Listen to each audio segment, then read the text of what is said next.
I would But you're very clear that it's not that amount. Yeah, I'm sure.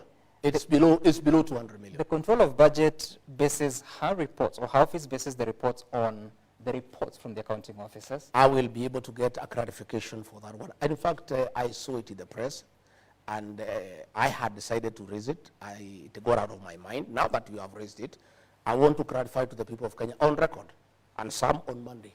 I'll give you the actual budgetary allocation for my office for international travel for 2023. No, that's not for international travel. It's domestic and international travel. But you cannot mix the two. No, that's how it's reported. No. You cannot mix the two. So how much did the office spend on domestic travel and foreign domestic travel is heavy. How much? I don't know the figures. But what you must know is that I have 9 functions, Sam. These 9 functions, I don't just sit here in Karen. You're asking me whether I go to Northeastern. I need to fly to Northeastern. You're asking me whether I go to the rest of the country. I don't travel alone. I have a security detail. I have people who assist me. By virtue of my office, my travel is quite heavy because of the responsibility of the office and the security arrangements around it. And there is no way I can just sit here and undertake my activities. I travel around the country. And there is a budgetary provision for that because I have activities that have been lined up. You know? So all those visits are important? Oh, they are very important. I have never. The only time I traveled on holiday was in 2022. I asked the president to give me, permission to go and visit my children who are in South Africa. I had not seen them for 10 years. That's the only time I've traveled on holiday. All these other duties are official. And I can, every travel that I have done is accounted for. Okay.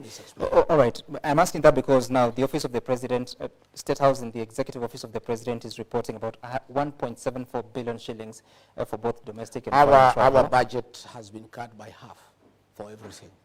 But it's increasing. Travel, the reports are showing that the travel expenditure is increasing. I'm saying for this financial year, the current financial year, 2024, 2025, our budgets across board have been cut by half. Even our development budget, we have no money to maintain this residence. All right. We had zero.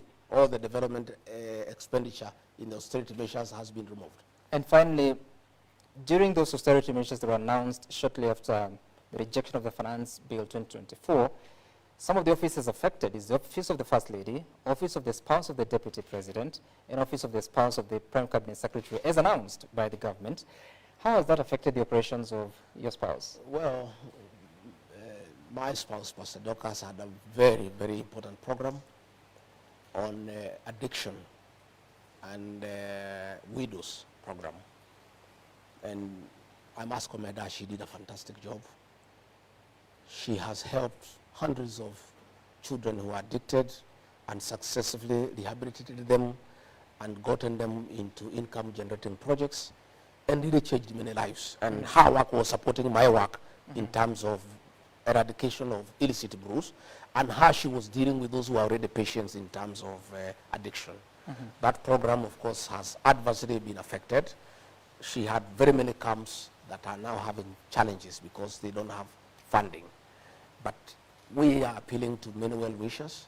I am personally putting in a contribution from my salary. We have many well-wishers who are supporting her, and shortly we'll be having a major funds drive to ask the people of Kenya to support that program because she cannot send those children away. Those are children who need help. Those are children who are sick. And the fact that the government cannot fund that program anymore does not mean that those children will be left unattended. Was that decision a good one?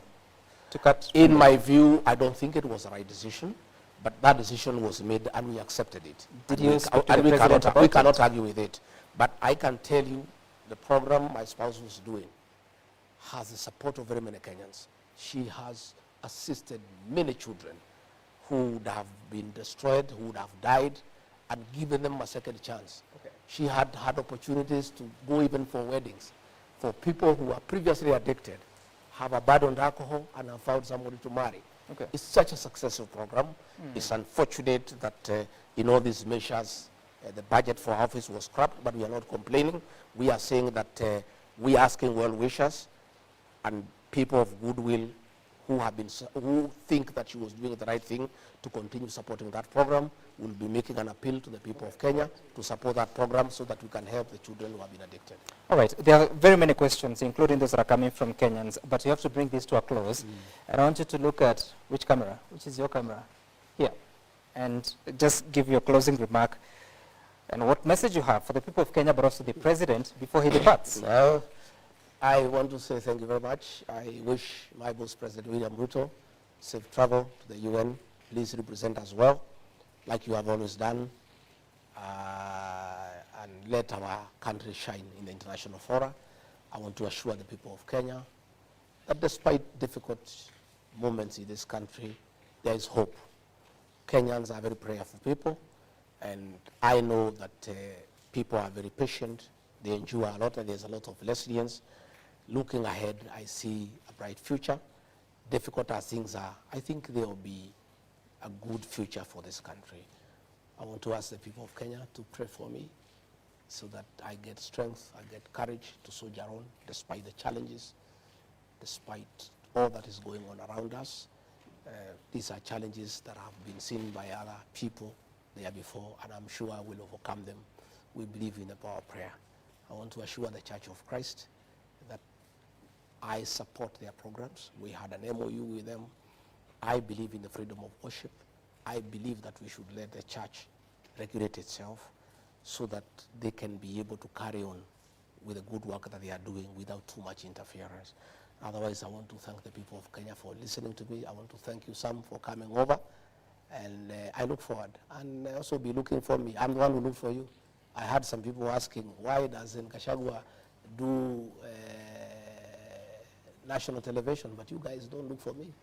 The people who do, really? The people who do the vernacular stations are always looking for me, and I'm always available, Sam. We have been looking for you for a bit but of you time. are saying I'm the one look for you. Please look for me. This time around, yes. Please look for me. I am available. And many people, were doubting my capacity to express myself in the English language. You remember to the run-up of the election, many people, had very low opinion on my level of education and power of expression, until I went to the running mate debate, and then they knew that I know something. So please be looking for me. Sure. I have a few things that I know, and I can express myself. You know, some are saying that Kimani Ichung'wah smoked you out. He didn't. He didn't. He didn't. There's things that I needed to discuss. I don't respond to those politicians. I will never dignify their insults by responding to them. He's not just those politicians, he's the leader of majority. I'll never dignify their insults. I am a self-made man. I do things at my own pace. I had issues that I wanted to address. Okay. Especially I wanted to address the issues of my office, because people are trying to create an impression that I just politic. I have a lot of work that I do. I have a lot of work that I have done for this country. I'm a very patriotic Kenyan. And those who try to put for me a tribal tag, they'll be sorry. The other day I went to Nyanza. I got a hero's welcome. People thought that I'm only popular in the mountain. And I really want to thank the people of Nyanza for the love and compassion they showed me. I was amazed and I was excited. I went to Kisii. I got a very good reception. I went to Masaini in Kajiado. I got a very good reception. I am not a tribal leader. I'm a national leader. And many Kenyans are happy with me because I'm truthful. And that's why you see where I go, I get very good reception. I'll be all over the country. I'll be traveling all over the country when doing my work, executing my mandate, the one that I've been given by the president. And when the president asks me to do a specific duty, I'll always be there. Even on my own, I'll also be traveling around the country, and I'll serve the people of Kenya equally. Despite the fact that it is becoming quite expensive, both the county and national government spent up to 45 billion shillings in the previous financial year. Well, you must go to the people, because it's about them. You owe them service. And you cannot serve them from Nairobi. You must go and talk to them. You must go and listen to them. You must go and explain to them what is it that you are doing.